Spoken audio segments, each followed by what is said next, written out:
The Ram TRX. We were on the press launch with this truck where we got to jump it and drive it off-road in a controlled environment where most people would never subject it to that type of abuse. Now we have it as a press loan for a week where we get to detail all of the engineering, the technical attributes behind the design of the truck, and we're going to get to show you what it's like to live with it in the real world on the street, and then take it off-road in a non-controlled environment to show you just how much abuse this truck can take within reason.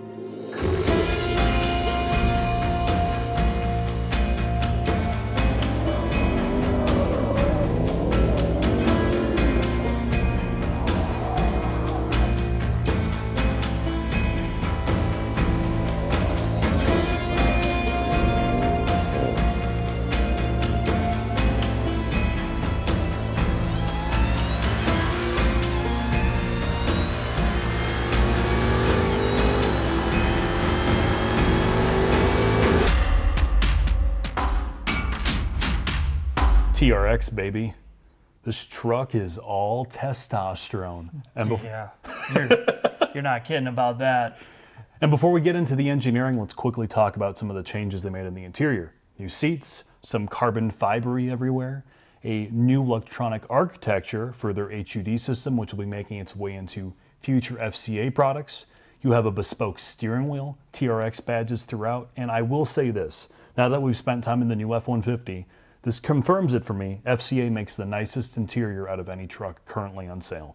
It is definitely well beyond what Ram as a brand has ever done. So now they've transitioned into some of the best styled exterior, at least with the TRX. It's not crazy, but it's just good enough, and the interior is completely livable every day.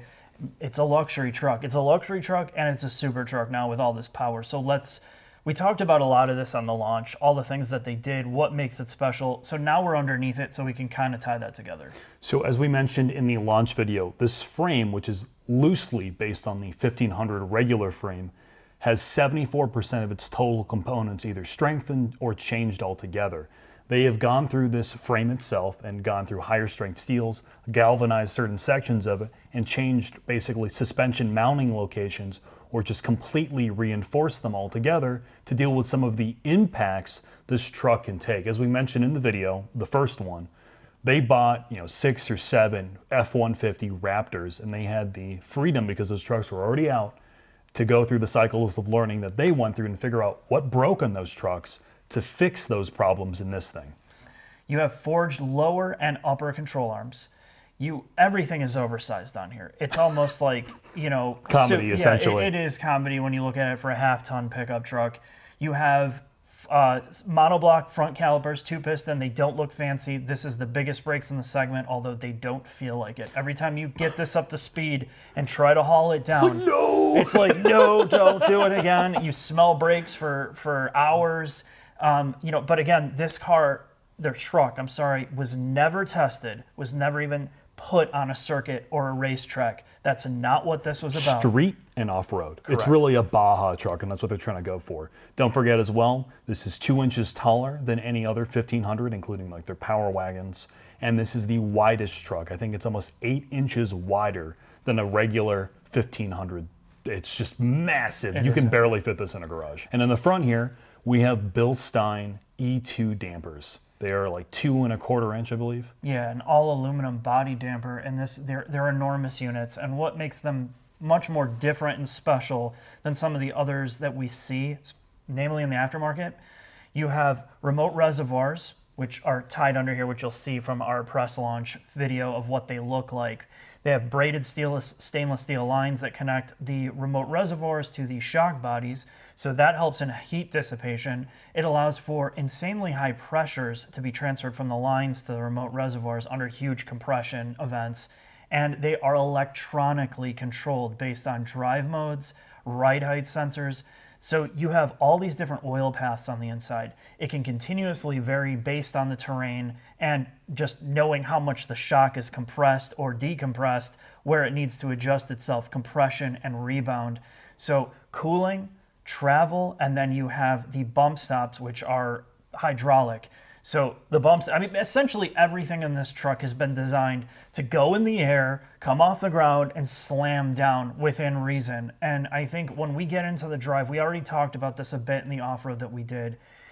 It's amazing. Everything about this truck is amazing. The negative parts about it, you're going to just completely forgive because of just how capable it is. When the engineers design in an airborne event sensor, so basically the truck knows through wheel speed sensors and basically suspension level sensors, when this truck is soaring through the air at 60 or 70 miles an hour, to me that's amazing. We talked to one of the engineers and he said these shocks are the seal stiction, all the internal seal design, they are designed to last the life of the vehicle. Truck without having to be rebuilt. Now, I mean, I somehow doubt that, but you know, if you're using them within reason, keeping them clean, and you know, you're not jumping the truck every weekend, right? And not jumping it at like 70 miles an hour, 50 feet off the ground. So within reason, you shouldn't have to rebuild them, and they'll last under warranty. So with that, Mark, let's head to the back of the truck. All right, Jack. In the back half of the TRX, Jack, we have a few things. You have the 95 Series ZF gearbox, which is a carryover from pretty much every other Hellcat or Red Eye. The difference here is two things. Transmission tuning. They got rid of the brap sound in between shifts. The lead engineer didn't want that. He wanted it to sound smoother. Also, they changed the clutch packs in it. The center differential is a Borg-Warner unit, which only does not allow you disconnecting the front half of this. You can still throw this sideways, as we discovered, and it is amazing at that. The other thing to talk about is this rear suspension. You have high-strength steel front control arms, upper and lower, this giant rear pumpkin, which is a Dana 60. You have, I believe, 13 inches of total travel, and that's why they have a ginormous Bilstein damper just for this rear pumpkin. And you have the largest springs on a non-commercial vehicle, period. They are enormous, and I've tried to give you a wide shot of the back so you can just appreciate how much packaging they had to do engineering-wise, not only to get this to ride properly on the street, that you wouldn't even notice that it's an off-road truck, and then to be able to take it off-road and have all the articulation, suspension movement, and durability. You can just pound this into oblivion. It's amazing. It is. And it does 0 to 60 in 3.9 seconds, and we verified 3.9 seconds, which makes this easily the fastest truck currently on sale with a warranty. However, I'm sure Ford will be putting the Predator engine in the F-150 here shortly, and you're just going to see this leapfrog back and forth. So the last thing to talk about, this has a top speed of what, 125 or 150? 118. 118, tire limited. These tires are squishy, and it does have a bead lock or piece that you can attach to the wheels. If you're doing off-roading, that's optional. And then the E2 dampers on the back are the same. You can see the covers on them like we talked about. And then there's some Easter eggs under the hood. We still have the same 700 horsepower Hellcat SRT engine, Jack. But you have a TRX eating a Raptor. And don't forget as well, this also gets about 7.7 miles per gallon and tows 8,100 pounds. Yeah, that sounds about right. Well, Let's get our T levels up, Mark. Let's go for a drive. All right.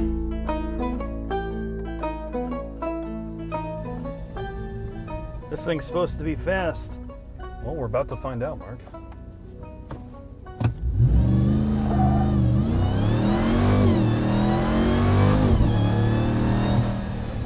That was 0 to 60 in about 3.9 seconds, Jack.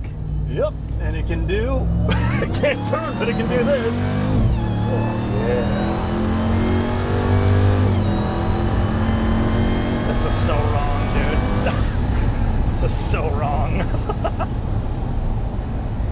Well, that's the party piece of this thing, man. It rides properly, but it is unbelievably fast in a straight line. This is probably faster than both of our sports cars. It is. In a straight line. In a straight line, it is. And when we did the launch event, one of my complaints was at higher elevation, it didn't feel all that fast. But now we're down in the Midwest, it is very fast. Yeah, and you can just do this whenever you want. Just drive a little bit off-road.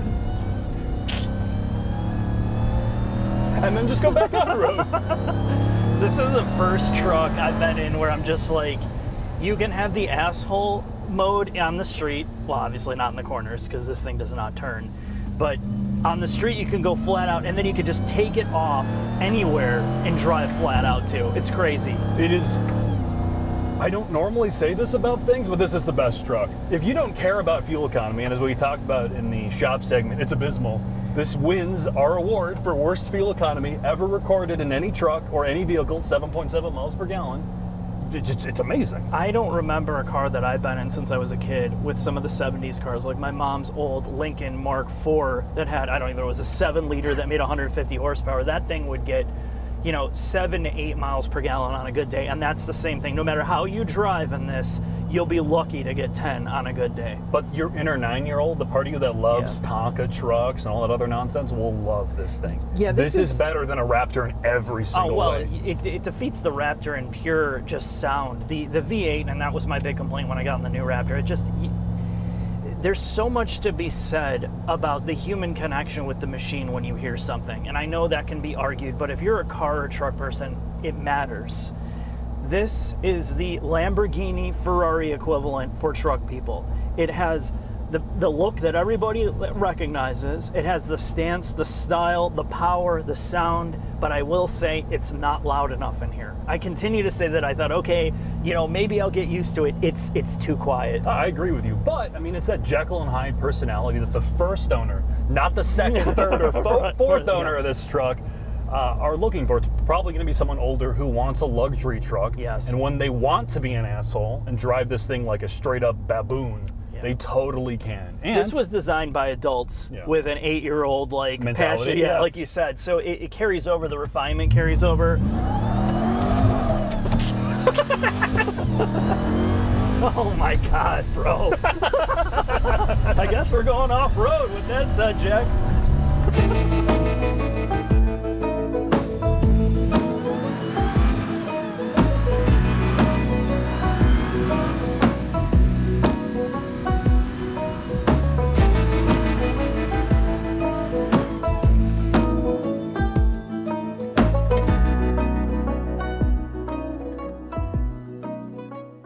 Final thoughts on the TRX. If you saw our launch video, we were very hyped about how much abuse this thing can take, but that was in a controlled environment set up by FCA to kind of highlight what the truck was good at. So I don't want to take away from its capabilities, but once we were able to drive this on the street at sea level, it fixed a few things we complained about. One, it feels way faster than it did when we were out in the elevation. So it feels like a super truck, or as fast as a sports car to 100 miles an hour. So you have that. The ride is incredible for a truck that has so much suspension articulation that you could completely beat to death. We took it off-road, we took it in the snow, the mud, we took it on some jumps, and yes, you can be a douchebag and go jump it way farther and bend the frame and destroy it. But if you understand the mechanical limits of this, there's not too much on the planet from a production truck with a warranty that you can get away with as much as you can with this and still drive it home and not worry about it. You have all the drive modes, which we kind of loosely covered in the launch video. You have Baja, you have mud. It has all the flexibility of adjusting itself and being proactive to be ready for what you're going to throw at it. And the last thing is, you're not buying it for fuel economy, but it is something to absolutely note. At 7 miles per gallon or thereabouts, this thing is going to need a tanker truck right behind it to constantly be refilling it. And I think you're going to have to plan on at least, if you're driving this a lot, $400 a month or more to refill it. So again, you're not buying this at $90,000, $100,000 and you're not going to worry about that stuff, but you want to know that. It's an amazing truck. It's resetting the bar, and I'm sure the Ford Carnivore, or whatever the hell they're going to call it when it comes out, is going to give it a run for its money. But as of right now, if you're an FCA fan, just buy it. Thanks for watching. I'll see you next time.